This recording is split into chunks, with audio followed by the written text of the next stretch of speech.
വയനാട് കണിയാമ്പറ്റയിലെ പട്ടികവർഗ വിദ്യാർത്ഥികൾക്കായുള്ള model residential സ്കൂളിലാണ് DGP Senkumar സന്ദർശനം നടത്തിയത്. DGPയായി ചുമതലയേറ്റ ശേഷം ആദ്യമായി വയനാടെത്തിയതായിരുന്നു സെൻകുമാർ.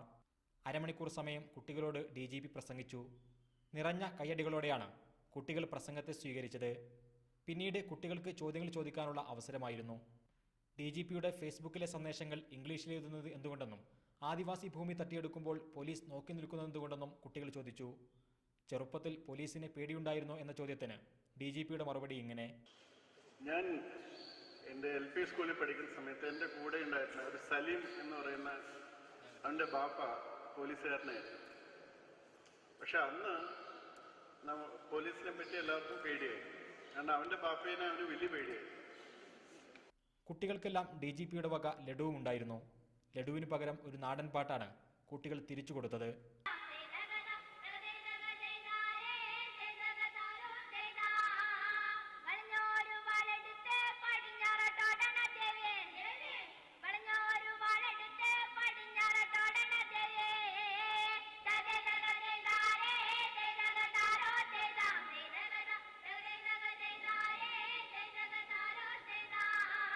സദസ്സിലേക്കിറങ്ങി DGP പാട്ടാസ്വദിച്ചു. സ്കൂളിലെ സ്റ്റുഡൻറ് പോലീസ് കേഡറ്റിനെ പ്രശംസിച്ചാണ് TP സെൻകുമാർ മടങ്ങിയത്. മീഡിയ 1 വയനാട്.